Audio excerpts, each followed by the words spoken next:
What's going on YouTube? Austin Zay back here with another YouTube video. And in today's video, we're going to be talking about the top real estate investing mistakes that I see pretty much almost every beginner make and how to avoid them. So first and foremost, just jumping literally right into the video, is I see so many people just not start, right? There are so many people out there that for whatever reason, they never get started in investing in real estate. They make up every reason or excuse in the book to essentially just not start, okay? And that, to me, is probably the number one biggest investing mistake that I actually see. And people will literally blame everything in the world to not start investing into real estate, okay? One of the biggest reasons that I personally hear is, Austin, it isn't the right time, right? They want to time the market, okay? It's not the right time to start because they're waiting for the market to crash. They're waiting for the market to dip. But at the end of the day, you have to eliminate essentially that excuse entirely, in my opinion,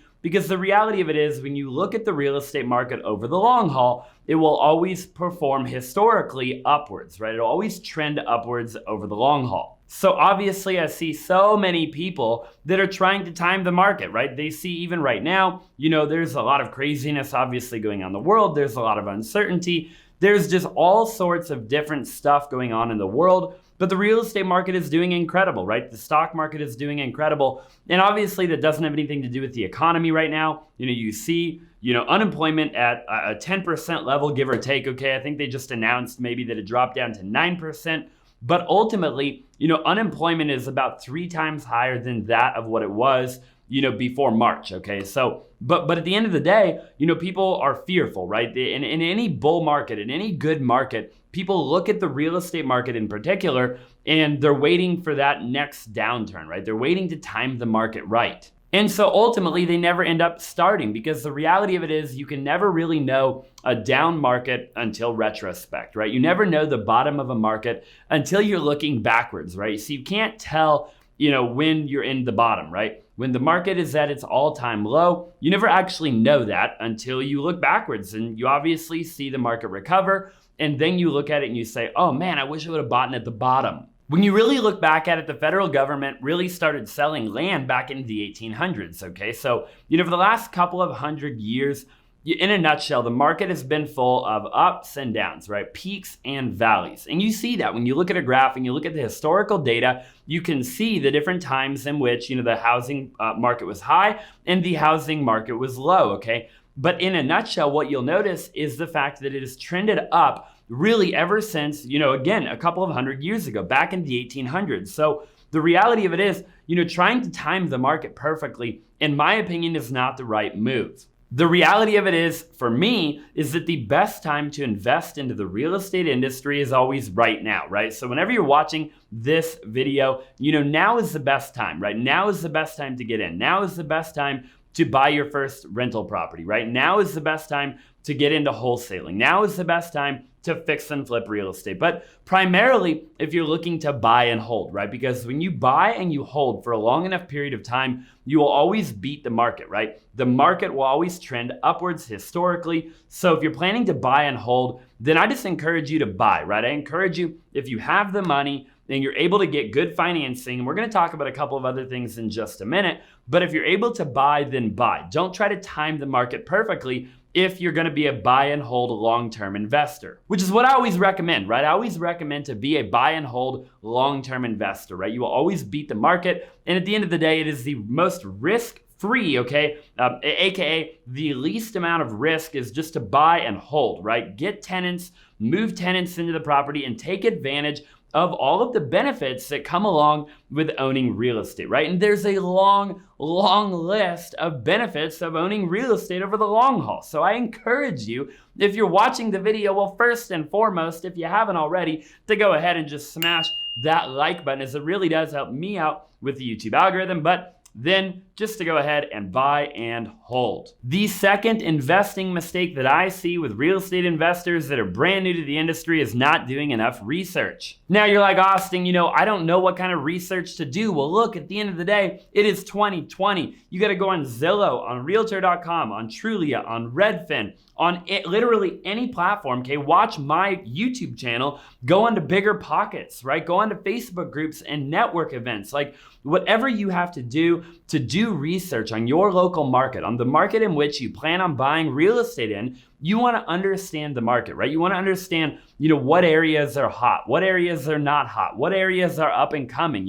Maybe there's big retail centers or, a new Starbucks or a new whatever getting built near a property that you're about to buy, and that will ultimately increase the value in that area. Look, due diligence is obviously a huge thing with real estate, right? You go and you buy a piece of real estate regardless of what state you live in, and you have what they call either a due diligence period or an inspection period, okay? Just depending on where you're at, will depend on, what they call it, but it means the exact same thing. You want to ask questions about the neighborhood. You want to ask questions about the school system. You want to ask questions about all sorts of different things that pertain to the value of your home, right? The last thing you want to do is buy a house that, for whatever reason, it isn't going to go up in value over the long haul, right? Maybe it is in a bad area. Maybe for whatever reason, it's too big for the area, too small for the area, doesn't fit in with the area, right? Maybe it backs to a freeway. Maybe it backs to a major road or power cables or whatever it is. There's different things that can affect the value of real estate. And I definitely think that, I see a lot of people that make the mistake of buying a property where had they just done a little bit more research, right? Had they just looked into the property just a little bit more, okay? Had they just taken a little bit more time and energy to dive in to the different things that are going to affect the property value, they would have been a lot better off, right? So I just encourage you to do your due diligence, right? And there's not one size fits all, okay? You have to really take the time and do your homework. Another really, really big mistake that I see, mistake number 3, is not leveraging a real estate professional, okay? I'm actually a real estate agent. I've been a real estate agent for about 7 years now, and I also invest into real estate, okay? And at the end of the day, if you're a buyer looking to buy a rental property, right? Maybe you want a house hack, maybe you want to buy a duplex, a triplex, a quadplex, whatever it is, a real estate professional is always free to the buyer, right? The seller always pays the realtor or the real estate agent, okay? So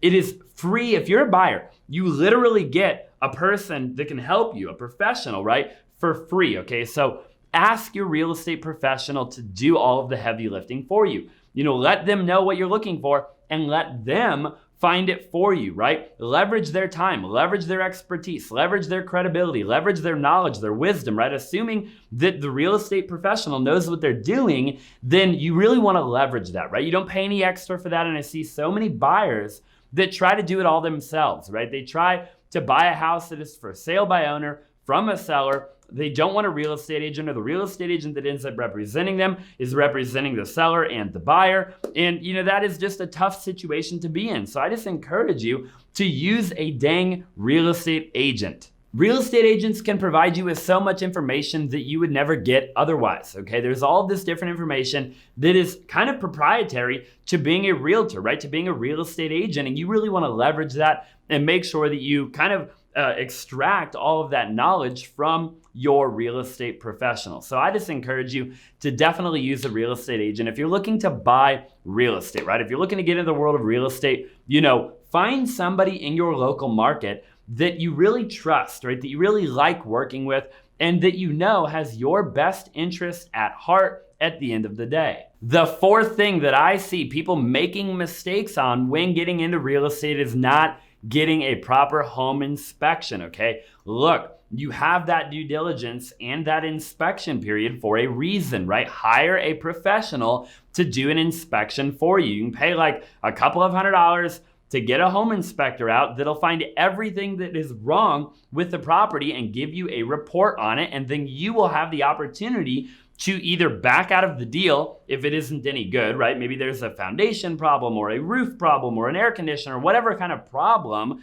You can either back out of the deal if you do it during your due diligence or your inspection period, or you have an opportunity to ask the seller for repairs, right? You can go to the seller based on the inspection report and you can say, hey, Mr. or Mrs. Seller, you didn't tell me that the foundation was messed up. You didn't tell me that the roof was messed up. You didn't tell me whatever it is. And maybe they didn't know, probably that is just it, right? They just didn't know about it. But now you have an opportunity to ask them to make the repairs before you follow through with actually purchasing the property. The last thing that you want to do is buy a property that has a problem or multiple problems that you're not aware of, and you've already ran your numbers, you calculated everything, you've looked at it, and you think right? The property's worth 200, maybe you're even getting a little bit of a deal on it, maybe you're getting it at like 175, but it's worth 200, but all of a sudden, you need a new roof, you need new air conditioner, you need all this different stuff, and now you're over budget, and it isn't as good of a deal anymore. Now, obviously, you can just hold on to that property over the long haul, and it will appreciate over time,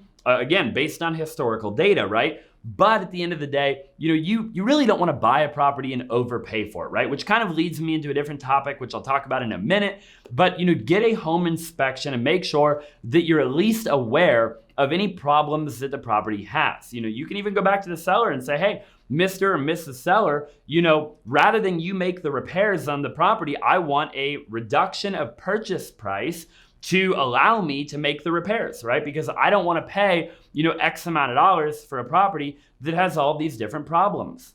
And for the purpose of this video, probably the last mistake that I see people making is that they don't have a plan, right? They don't even know why they're investing into real estate to begin with. And look, if you don't know why you're investing into real estate, then I encourage you just to go download Robinhood or Webull or E-Trade or TD Ameritrade or whatever it is, okay, M1 Finance, and just invest into a good ETF, invest into the stock market, buy a good mutual fund, invest in a Roth IRA, a 401k, or whatever it is. But, don't invest into real estate if you don't have a plan, if you don't know why you're investing to begin with, right? You really want to have a plan at the end of the day. And it doesn't have to be some extravagant, crazy plan, okay? The plan can change over time. It isn't the end of the world, but have a plan, right? Why do you want to invest into real estate? What is your long-term goal, right? How long do you want to hold on to the property? If you want to just get into real estate for 6 months or a year and a half, real estate is probably not the industry for you, because if the market does go down and you buy right now, to my point number one, then you're going to end up being like a lot of people back into the crash, right? That ended up buying high and selling low. And the last thing you want to do is buy high and sell low, right? If anything, I don't even really love the term buy low, sell high, which is obviously great in theory, but you just want to buy, right? You just want to buy in general. And if you hold onto it for the long haul and you don't sell in a down market, you can't lose, right? But you're not going to be able to do that if you don't have a plan. So what is your plan, okay? Write it down on a piece of paper. Do you want to own 5 rental properties? Do you want to own 10 rental properties? Do you want to own, maybe 20 rental properties, right? And what age do you want to do that by? And how much cash flow do you want to make right after you pay the mortgage, the principal, the insurance, the interest, and all of that good stuff? How much money do you want to make? How much equity do you want to gain, right? What is your actual goal? And at the end of the day, defining that goal will allow you to go out there, right? To hire a professional to help you look for properties that fit the criteria of your goal. It'll allow you to properly actually look at a deal and know, hey, does this fit my goal? Or is this not a deal, right? At the end of the day, you can't do that without a plan. So I encourage you to create a plan if you haven't already. Write it down, right? Pull out your notebook. It doesn't have to be complicated. Keep it simple. Write out your plan, write out your goal, and ultimately, you're going to be able to make that happen, okay? You can make it happen. Real estate investing does not have to be complicated. It doesn't have to be complicated at all, actually. And getting into the world of real estate is actually quite simple, right? But again, have a plan, okay? Do everything that I talked about, and you too can succeed in the world of real estate. I really appreciate you for watching this video, okay? I would love to make more real estate videos as I scale my real estate business. I would love to provide a ton of value to you. So if you really enjoyed this video on any level, I would really appreciate it if you just take just a quick minute, okay? Just a quick minute and just smash that like button, as it really does help me out with the YouTube algorithm, okay? And again, I have a couple of links in the description below. Definitely go check those out. There's just a couple of different things that might help you, in your journey of investing into real estate, okay? So I appreciate you for watching the video, and I look forward to seeing you in the next one.